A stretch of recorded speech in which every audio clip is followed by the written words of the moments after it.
So how did that work out? You attached to the color red, and then you picked that color from the set of universal colors and dropped it into your self set. I mean, growing up, I didn't have a favorite color. I remember to this day, I didn't have a favorite color until one day I went to school, right? No, not one day I went to school. One day I was in school, and I'll tell you the day I had to pick a favorite color. I remember this day very vividly because it's a day I was ashamed in front of everyone else in my school. We didn't have that many children in our school. It was a primary school, and I think there were probably about 200 students. Okay, I remember this day very vividly. I had a bad habit when I was a young child, about this Buddha's age. Whenever I sat down to listen to someone speak, I had my mouth open. Like some of you, after a little while, listen to the sermons. But you look down with your mouth open and start drooling. I didn't have the drooling part. I was looking at the person speaking to me, but I had my mouth open. So the principal knew us individually only because we didn't have that many children in the school.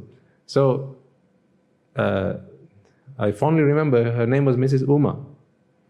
So she called me to the front of the...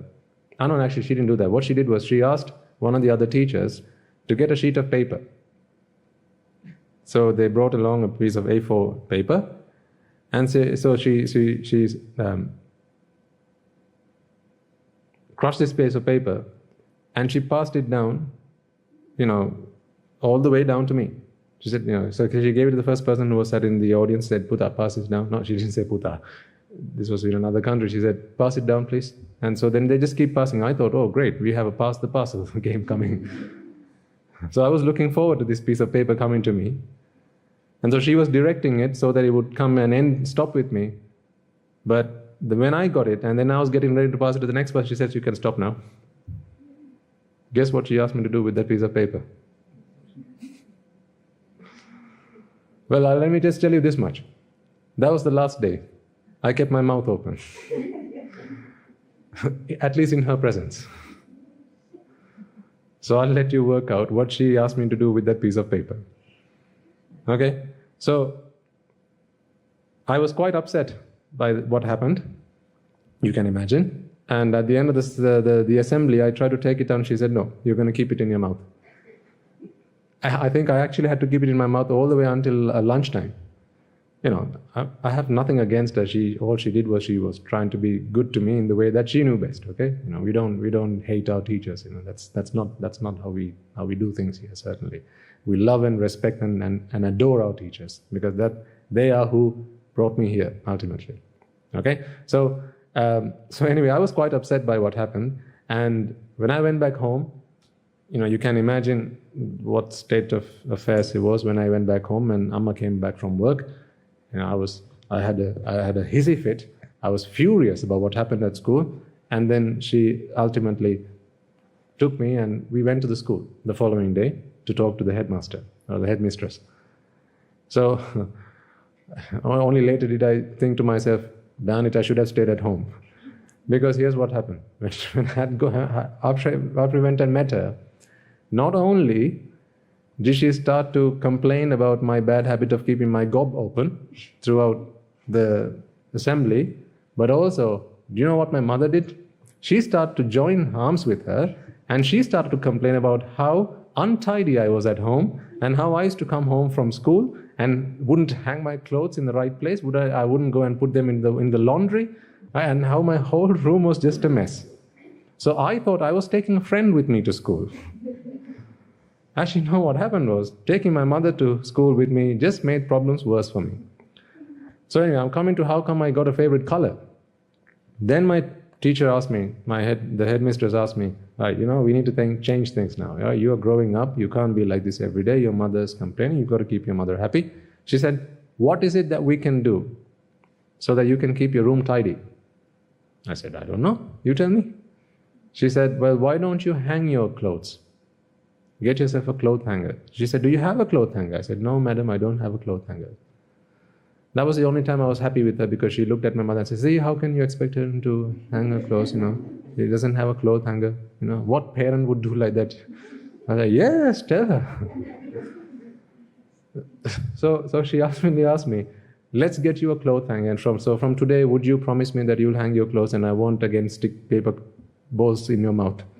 I said, yes, madam, if you won't do that, I will do anything. Okay, so then she said, what is your favorite color? I was gobsmacked. I believe you me, folks, I had no answer to that question. I really, honestly, genuinely had no answer to that question because I did not, up until that point, have a favorite color. I didn't know you had to have a favorite color. That was like a cardinal sin. I said, madam, my favorite, I don't have such a color. And she said, you don't have a favorite color? This child is seriously mistreated at home. So they made it look like it was a cardinal sin not to have a favorite color. So then she said, what color, you have to have a favorite color. She said, madam, I don't have a favorite color. Do you like red? Do you like green? Do you like blue? Do you like what? Orange? I said, no, I don't have a favorite color. I seriously, to this day, and this is why I strongly get this concept of how one can be indoctrinated to think that something's good. This is all based on views. You implant these on children. Right? Growing up, girls think we like pink. Why? Because that's all they get to live with. They're surrounded by pink. Boys grow up in blue, except in my household that hadn't happened. So I didn't have blue being my favorite color. So then she said, which is your favorite color? She just gave me a list of names, of colors. I didn't know. So I just went, I'll just go with the first one. So she started with red. So red came to be known as my favorite color.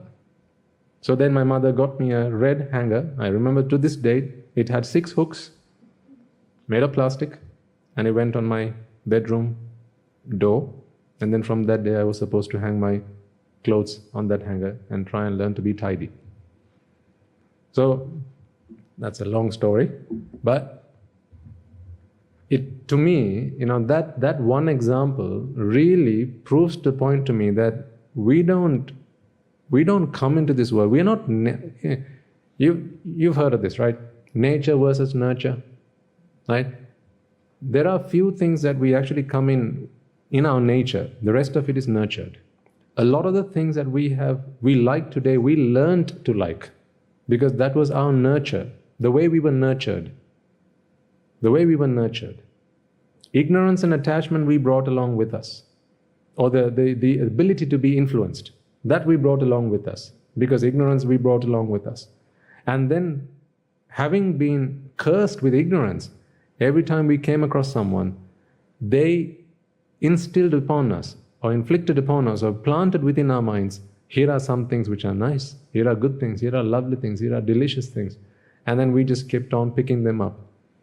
So, having picked a favorite color at that age, even until my mid-teens, late teens, if anyone asked me what's your favorite color, I would have said green. What? Red. See, even to this date, I don't know why I said it was red. I get confused. That's how much red is my favorite color. I get confused which one's my favorite color. I only said it because that's what was said to me. But then from that day forward, everything they brought me was red. The bike they got me was red. Oh, they got me a book cupboard to put all my books in. Guess what color that was? Red. Yep, that was red. And then everything else just turned out to be red, because I was told that red was your color. That's your color. So until that day, if someone asked me, define yourself, talk about myself, I would not have touched the topic of my favorite color. But then, having learned that red was my favorite color, now I can talk about myself in a little bit more detail. Because now I can say my favorite color is red. You will all have picked up a favorite color somewhere along the line in a similar fashion. Someone would have put it into your mind, this is the best color, that is the best color. No, not this, this is not matching, this is matching. You would have, and also sometimes over the course of your time, that can change. If influenced enough times, that can change. That can change. I think in our younger years, we are more inclined to go for darker colors, darker shades. But then as you grow up, you become more, your tastes are more refined, right? So you shouldn't be going for dark colors. You've got to go for more soft colors. So soft colors, right? So baby pink. No, pink is not a baby pink. Right? Baby blue, right? They've got to be soft colors. Cream, right? Not violet, lilac. Right? You've got to go for soft colors. Why? Because we become more refined. These are all indoctrinations. That's the way it works. These are all indoctrinations. Okay, so anyway, that was in my life an example of how I picked up something because someone said, this is the way it ought to be. This is the way it ought to be. So Siripala did the same. Siripala at one point was asked, what is your favorite color? He probably didn't have an answer. And someone said, green. Green's a nice color. You can pick that for your favorite color. Do you not remember going home and asking your mother or father one day, Amma, what is my favorite color? Do you not remember asking that? I remember asking that question. What is your favorite so and so? And Amma, what is his favorite this? What is that? I remember asking that question. What is your favorite sport? I don't know how to fill in this question. What is the answer to this question? Puta, just write something. Just write something in there. Okay, SOMETHING. No, not something. Write cricket. Why? Because everyone else at home write cricket. So from that day forward, my favorite sport is cricket. I've hardly played cricket. But if you ask me what is your favorite sport? Cricket. Actually, I don't know half the rules of the game. The square cuts and the fine cuts and this cut and that cut. I don't know any of these cuts.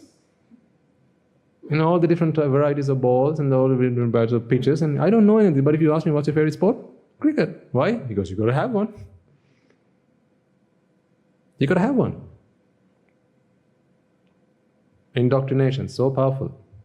This is why I said, last week we talked about this. The power to be influenced is as much a curse as it is a blessing. It is because you can be influenced, you're here because I'm here, I'm trying to influence you. I'm trying to influence your thinking. Not manipulate, influence. By getting you to consider things. This is not brainwashing. But hopefully this is mind washing. Because once shown the facts and you consider things, now the mind begins to look for an alternative. Is this the truth? Is this the truth? Is this the truth? Because you're always looking for the truth. Until you find the truth, you're looking for the truth. When do you stop finding something or looking for something? When you found it, right? You'll stop looking for something once you found it.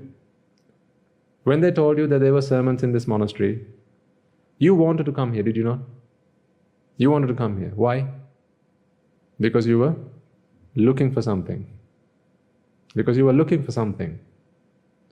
So you were looking for something meant you hadn't found it yet. Yes or no? Yes. You wouldn't hold the broom in your right hand and go looking for the broom, would you? No. So you're looking for something you still haven't found. So when they said, come along to the sermons, there's these sermons at the monastery, and then you came looking for something, which meant you hadn't found it. You hadn't found it. Of course, you know what that is. And this is how happiness and all the rest of that. But so hopefully, I'm trying to link all these concepts together. So, and then just try and, water down some of the abstract concepts you're talking about here, so it is more palatable for most of the audience. So let's go back to this concept of the self again. Enough of a detour. Come back. I try. These are the things I have to do to keep you awake. Talk to you about myself. Let's talk about the real myself now. Okay, so there's the universal entities, or the universal sets of all the universal things there are. And from that you pick individual elements, right? And you create a new virtual set, a virtual subset. And that virtual subset you henceforth call myself. In that subset, if you just untangle it, look inside. So in the Guru Swami Mahansa's sermons, he talks about the snakes. He's been using that as an analogy, like the snake dancer. A snake dancer comes and blows his pipe, and a snake comes up. He does his dance and he goes back in. Right? So we'll talk about some of those concepts that we talk in the English sermons in future also. But I want you to, there are quite a few of you that you come along to both sermons, so I'm trying to help you link. We are talking about the same things here, just in different example, different way. So this bag or this subset, Guru Swami talks about the serpents or the snakes. What I'm saying is each of these are ultimately the things that you like. So pasta is one of those snakes. I'm not going to continue that example any further because it will be confusing to our online listeners who don't come along to the Sinhala sermons. So each of these items, folks, is an individual entity within this subset. The subset which you say is myself. And in this subset, each of these items are items that you're attached to. Would you ever put something into this set if you're not attached to it? No, you wouldn't. Because you wouldn't define yourself by something you don't like. Say, for example, if you get a cancer, okay, when would you generally introduce yourself as, who are you? Oh, I'm Sam and I've got a cancer. People generally don't do that because that's not something they like. That's why. But they will say, I'm Sam and I've got a third eye. I'm Sam and I've got a PhD. I'm Sam and I've got this, I've got that. But they'll stop at the things that they don't like. And I've got a wart on my back. No, people won't say that. Why? Because it's not something that they like to use to define them. That's why. So in their list of the things that they like, they're attached to, having a wart or having a cancer is not something that they have used to define the self. So I'm drawing a circle like this because what I want you to just visualize is, these visualizations are helpful because it will help you get the concepts straight in your head. See, if you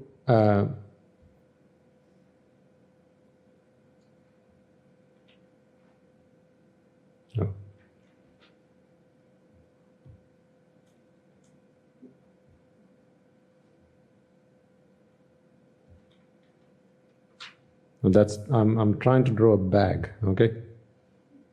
That looks like an orange. So this is a bag which has been tied up at the top. So this is a bag. If we are to define Siripala, remember Siripala is only one element of this. So really, I can't define Siripala because Siripala is one element of the definition of this entire self. And that self is artificial. It's virtual. I'm trying to define something that is virtual. Just like talking about the rainbow without saying the word rainbow. Right? That's the difficult thing here, because we're trying to talk about something, but we are so accustomed to talking about ourselves by using our names. Otherwise, I'm going to have to tell you, he whose name is Siripala, who lives in London, whose favorite food is pasta, whose favorite song is Country Homes, whose favorite friend is Ajit, whose favorite sport is cricket, whose favorite color is green. Shall we talk about the next one? This is why we use a name. So we don't have to talk about all of that. So again, see, a name is a convention. It's for it's for convenience, we use a name.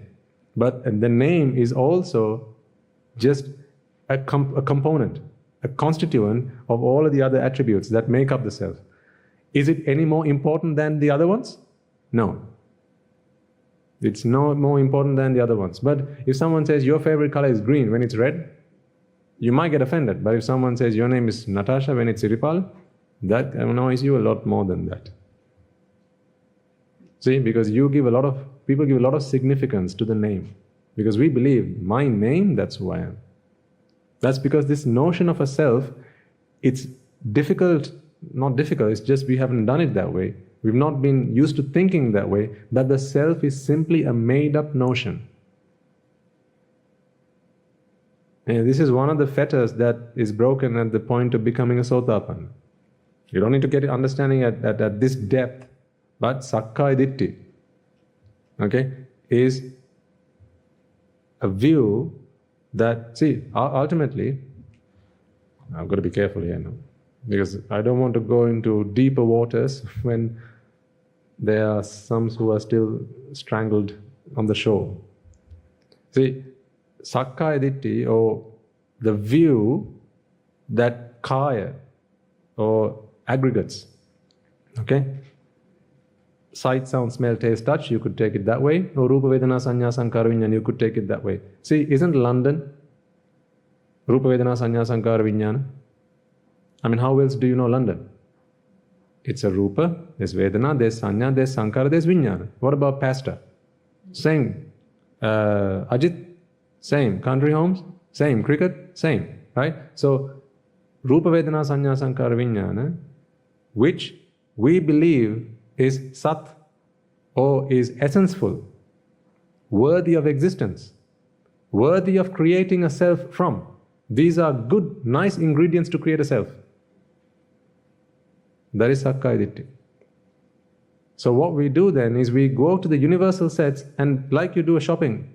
When you go shopping, you have a shopping list. You go to the supermarket, walk down the aisles and pick up the products and the items that you like. See, this is exactly what we're doing here. In creating the self, you have a shopping list of the things that you like. And remember, the self is not something that is everlasting. There is no self that lasted from time began. There is no self that lasts till for eternity. The self you make now and it collapses right now. It's so transient. You create it now and it collapses. Create it, collapses. Creates, collapses. Rises and passes away. Okay, the nodding has stopped again. Okay, let's go back. Let's go back. I should learn to walk before we start running. The problem is this, right? I will generally tell you what the problem I have is. As I start to talk, things just start flowing in my mind. Because I have not come here with an agenda. I knew I wanted to take you one step further on this in this Dhamma, but these things that I'm talking about, they just keep flowing. And when it starts to flow, I have to vent it out some way. Otherwise it just gets trapped somewhere, and then I get a headache. No, not really. But it has to come out somewhere. At least, if we share these concepts now, we can pick them up on a later date and then expand on them in future sermons. See, Sakkaya Ditthi, you ought to be able to see within the remit we're talking about here. All of these elements that Siripala likes, including his name. So, Siripala, is that not Rupa, Vedana, Sanya, Sankara, Vijnana? Not Siripala as a person. Don't take Siripala as being a person. It's his name. It's only one of the attributes that define Siripala. How else can I call him? That's the problem I have. I've got to say, it's one of the attributes that define Siripala. But then I'm using the definition to define, which is the problem I have. I mean, how else can I say it? Do you see the conundrum there? Siripala is one of the attributes that defines Siripala. What else can I say? Siripala is one of the attributes that defines... The last person on that list. Because we are, that's a convention. The convention is we use names to refer to things. And this is a clock. And this is a pen. But pen is just one of the attributes that is used to define this. So really, this is not a pen. A pen is one of the attributes used to define this object. Pen is just the name. When I say it's a pen, again, that word pen, the notion of a pen is Rupa, Vedana, Sanya, Sankara, Vijnana. So take Siripala again, then green is Rupa, Vedana, Sanya, Sankara, Vijnana. Pasta is Rupa, Vedana, Sanya, Sankara, Vijnana. So if you ask Siripala, this person, what food do you like? He's going to say, I like pasta. In other words, what he's saying is, I like the Rupa of pasta, the Vedana of pasta, Sanya of pasta, Sankara of pasta, and Vijnana of pasta. Now you take those 5 aggregates, put it in the bag, and he says, that's me. See, Sakkaya Ditthi. For as long as his view is that these Rupa, Vedana, Sanya, Sankara, Vijnana are pleasurable, joyful, and essence-full, he is going to continue to create the self. He'll keep on making the self. Why? Well, what else is he supposed to do? They're good. As long as you think that there's a particular item of food that's good, you're going to keep buying it from the supermarket. A particular brand, a particular type of food, right? You're going to keep buying it. You're going to keep going after it. So you see, for Siripala, the Rupa Vedana Sanya Sankara Vijnana to do with pasta, he believes is joyful, essenseful, and pleasurable. That is Sat. Pleasurable. Sat means good. Good. Kaya is aggregates. Ditti. View. The view that Rupa Vedana Sanya Sankara Vijnana are pleasurable, joyful, and essenseful. And for Siripala, it's to do with London, pasta, country homes, Ajit, cricket, and green, among other things. So what he does then is, when he goes shopping, he first stops at the town supermarket. And he walks down the aisles and he picks up what? He picks up London. When he goes to the town supermarket. When he goes to the food supermarket, he picks up pasta. When he goes to the song supermarket, he picks up country homes. When he goes to the friend supermarket, Ajit. Sport, cricket, color, green. This is what he does. Why? Let's ask him why. Why is Siripala, when you go to the food supermarket, do you pick up pasta? What's he going to say? Because that's pleasurable. Well, he'll say, because I like it. So ask him, why do you like it? Because it's pleasurable. Because it's joyful. Because it's essenseful. Ashvada sapasara.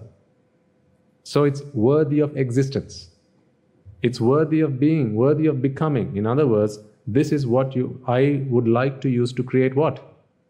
Myself. This is what I like to use to create myself. These are the ingredients that I'd like to add in the creation of myself. So when he's going pasta or food shopping, he creates the pasta self.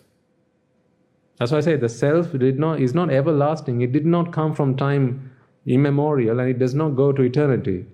Each individual self is made on the spot. It's just-in-time delivery. People say it only recently invented. No. Just-in-time delivery was invented long time ago, from the moment sentient beings came into this universe. This is just-in-time delivery. The self is created just in time. Just in time. Just when you need it, it's created. And then the moment later, passes away. Arises and passes away. Remember when we used to draw the sine curve? And those days when you used to talk about the doctrine, and we used to draw the sine curve, and then we said arises and passes away, arises and passes away, right? So each of those arising points, each of those troughs, is it trough? The top bit? Huh? What's the bottom bit? What's the other bit? Peak. Yeah, the peaks. Each of those peaks was a moment where the self was created. Each of those moments, each peak was a moment where the self was created. And that self was a self that was created by whichever Rupa Vedana Sanya Sankara Vijnana that came in at that point, which was considered pleasurable, joyful, and essenseful. So using those 5 elements, you created the self at that point in time. And then that passed away. Then came along the next chitta. Then a new self was created. And then that passed away. Then came along the next chitta. Do you remember this?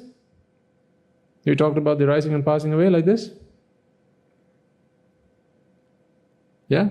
This is all Abhisankara we talked about. And then we said somewhere along here, this was the